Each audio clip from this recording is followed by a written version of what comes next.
is the first one, the DDT Iron Man Heavyweight Championship. This is one of the many championships we're going to review and rate. So first, let's just read the history. I'm on the Wikipedia. So, your Iron Man Heavyweight Championship is a professional wrestling championship owned by the DDT Pro Wrestling promotion. A comedic championship, it was created as a parody of WWE's Hardcore Championship. It follows the same 27 rules, meaning it's constantly being defended anywhere against everyone. Well, yeah, that's how it works. 24, yeah, what? Even outside of matches. That's what 24/7 means. Yeah, whatever. During unrelated matches or outside ring, as anyone or anything can become a champion by pinning the champion. Alright, yeah, that's how a championship works. Whatever. Or making him submit as long as the referee is there to confirm the win. As such, not only is the championship winnable regardless of the gender or number of individuals, I cannot speak. In this case, a common pinfall or submission is also available to unconventional champions, with past champions including referees, children, animals, and even inanimate objects. So a chair can win the championship. Alright, Henry, you're up. Go win the championship. Yeah, that's my chair named Henry. Don't judge me. It has occasionally been won by either means such as an action for the belt, rock, paper, scissors, or even a title change that occurred in a dream. What? I gotta watch more DDT Pro Wrestling. My God, this sounds awesome. The title is typically defended during a 10-minute battle royale. Alright, yeah, that's cool. With the current holder not being allowed to leave the match until the end of the time limit, as per 24/7 rules, the champion can change hands during and not only as a result of the match. Unlike its name suggests, the unlike similarly title championships, it's not specific to Iron Man matches. Well, that's a dumb name for it then. The 1000 Iron Man Heavyweight Championship, the 1000th, I cannot speak. There's been 1,000 Iron Man Heavyweight Champions, and the 1000th, I cannot speak. The 1000th Iron Man Heavyweight Championship was crowned on April 29th, 2014, when the title belt itself became the champion by pinning Shanshigiro Taki. I pronounced that name wrong. The promotion is DDT Pro Wrestling. The date it became a thing in June 29th, 2000. The current champion is Britt Baker. The date won was November 11th, 2020. Alright, so overall, I rate the championship by its design and its history an 8. Amazing it. The fact that a chair could win the championship, just fantastic. It looks cool in my opinion. People are going to disagree, but whatever. Oh my God, this is the Cruiserweight Tag Team Championship, and it doesn't look really good. But I'm going to read the history, which is surprisingly really short. The WCW Cruiserweight Championship and the matches contested for the title had always been a unique feature on the WCW programming. With the number of cruiserweights signed, it was decided to expand the visibility of that division and create a tag title for the cruiserweights in February of 2001. And it was the first champions, I guess, were decided in a tournament. The first round was Air Raid, Kid Romeo, Elix, and Skipper, with Romeo and Skipper coming out winning. The second match in the first round was the Jang Dragons. I did not pronounce that correct, did I? Mike versus Mike Sanders and Niwi, with the Jang Dragons coming out on top. The third match of the first round was the Filthy Animals, Billy Kidman and Rey Mysterio Jr. versus Johnny Swigger,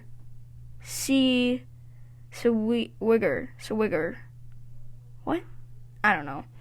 And Jason Lee. Filthy Animals winning.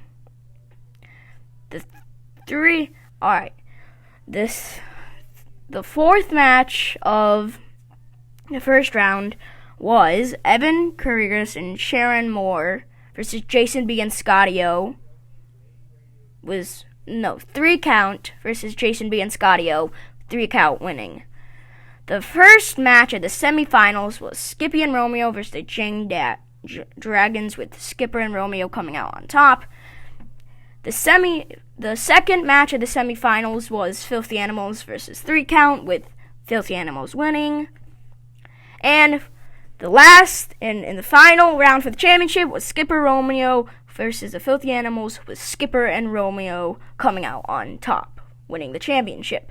Surprisingly, it only ever had 2 champions. And after that, WWE, WWF as it was known at the time, purchased WCW, and the Cruiserweight Tag Team Championships was abandoned. Yeah. So, the first champion was Skipper and Romeo, and the second champion was the Filthy Animals, Billy Kidman and Rey Mysterio Jr. The event that Skipper and Romeo won it, just in case you want to know, was March 18th, 2001 Creed, and the Filthy Animals won it on March 26th, 2001 WCW Nitro, the last Nitro. But I'm going to give a title a 2 out of 10. It only had ever 2 championships. It only had 2 champions. And the days, it had a combination of 8 days as a title. 8 days. Skipper and Romeo's title reign was only 8 days. The Filthy Animals didn't even last a day, because that was the same day the World Wrestling Federation purchased WCW. So I'm going to give it a 2 out of 10 because it doesn't look good and the history is trash. On to the next one. I know what you're saying right now. You're saying, hold on a second, that's not a real title. But it is. It is. And I want it to be fake. It was the NWA Florida Tag Team Wrestling Championships. The details of it is the promotions that it was used was NWA Florida Pro Wrestling Fusing, NWA Florida Underground, NWA Florida Wrestling Alliance. The date established that it was a thing, the date that it was established was December 10th, 1968. Wow, that is old. But now I'm going to read the histories and some of, the champion. Oh, that is a lot of champions. I am not going to read all of that. Nope, we're not going to do the champions. How many champions did it had? The NWA Florida Tag Team Championships is the primary tag title in the NWA Florida Underground Wrestling. It started out in 1968 as the main tag team title in championship wrestling from Florida and lasted until 1990. Wow.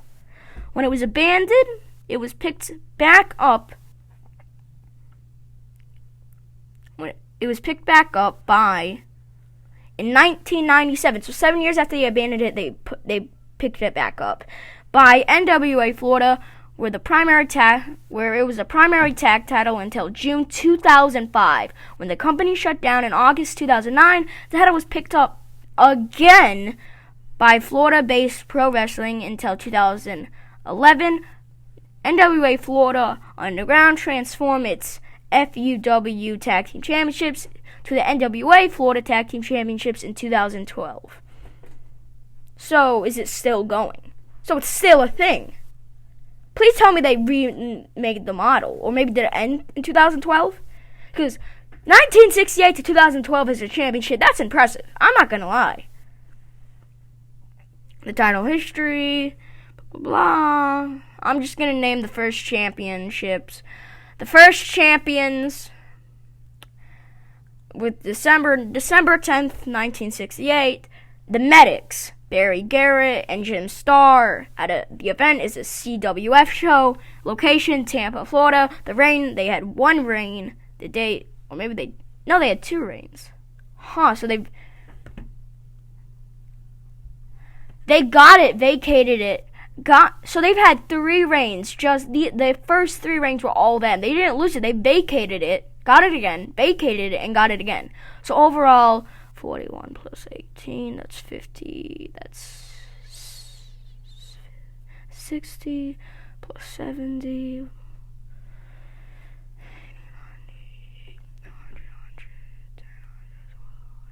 That's 130 days. So, the first champions were the Medics. The reign only lasted 42 days. Yes, so that's the Florida Tag Team Championships. I'm going to give it a 6. The history, it's a long, good history, bunch of promotions, but the championship does not look good at all.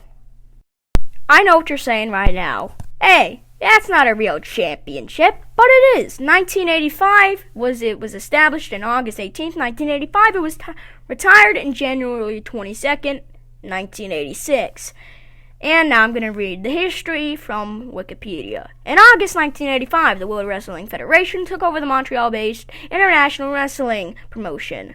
Upon joining the WWF roster, IW mainstay Dino Bravo was billed as the WWF Canadian Champion in some Canadian cities until January 1986, when the title was abandoned. He was the only one to ever win the title, in August 18th, 1985, of course. The event was a house show. The location was Montreal, Quebec, Canada. The reign only lasted 157 days. It was deactivated after Bravo left the WWF. My mom's yelling. Alright, well, that's the Canadian Championship. I'm going to have to rate it a 3. The history is not good at all, but the championship looks kind of good. If it wasn't for the championship's look, it would be a 1. These two championships, the Intercontinental Tag Team Championships, yes, they were a real thing. Alright, now here's the history of it. The WWF Intercontinental Tag Team Championships was a championship in the World Wrestling Federation during 1991. The belts were abandoned later in July 1991 when the WWF severed ties with UWF Japan. So I guess they made it because they were close to another promotion, but here's the history. I'm going to pronounce these names horribly wrong. Piro Agoya and Gran Hiradima Dia Hadada won the championships in July 7th, 1991. They didn't even win. They were awarded the belts. We don't know, and the Wikipedia just says days uncertain. So they had one title reign, and Wikipedia doesn't know how many days they had it. The WWF was abandoned in 1991 when the WWF severed ties with UWF Japan. Oh boy. Well, I'm gonna rate it probably it's not even a good idea. They don't look good. It's not a good idea. The history is bad. It's a 1 for me. I saved, in my opinion, the worst looking one for last. The promotion was NWA. It's the Women's Championship. The date established was 1935. The current champions, Cena Deb. The date won was October 27th, 2020. So I don't think this is the current look of it, but it's an old look. Alright, now I'm going to read the history, which is actually quite long. The NWA World Women's Championship is a women's professional wrestling championship created and promoted by the American Professional Wrestling Promotion National Wrestling Alliance. The title was first won by Mildred Buick. In 1933, defeated Clara Mortensen. The championship is currently held by Shara Deem, who is in her first reign. Mildred Buick is recognized as the inaugural champion after her 2 out of 3 falls match against June Beers in 1955 ended in a no contest. Buys were recognized as the NWA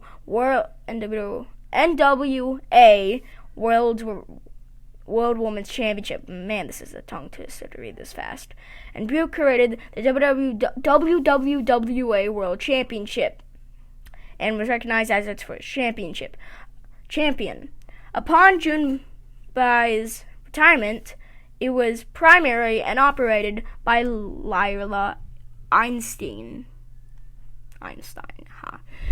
under the ring name of the Fabulous Moolah, who won the Championship in a Battle Royale in September 1956. In 1983, the physical belt was sold by Einstein to the World Wrestling Federation, WWF. Now WWE. Don't know why I read that part. Where it became the WWF Women's Championship. The World Wrestling Federation recognized Moolah as the reigning championship, but did not recognize any of the title changes that had occurred since Moolah was first awarded the title in 1956.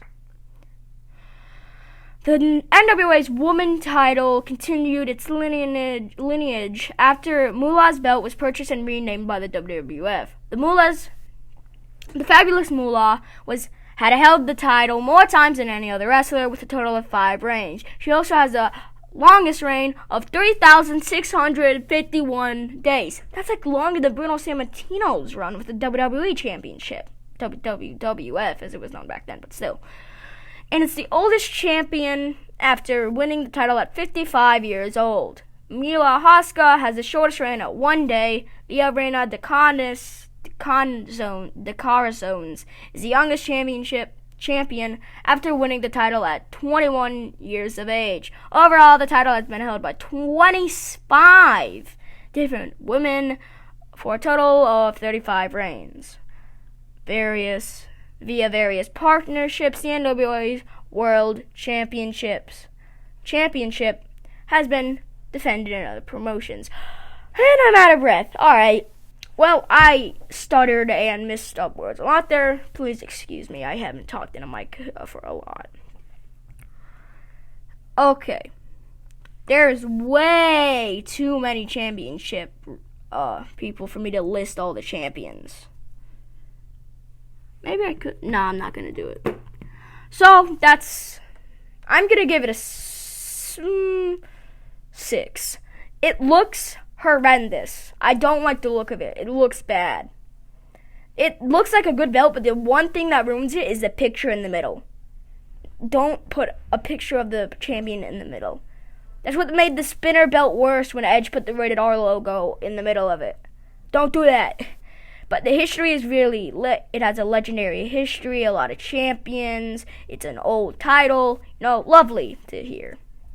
So it's a 6 from me. Oh boy.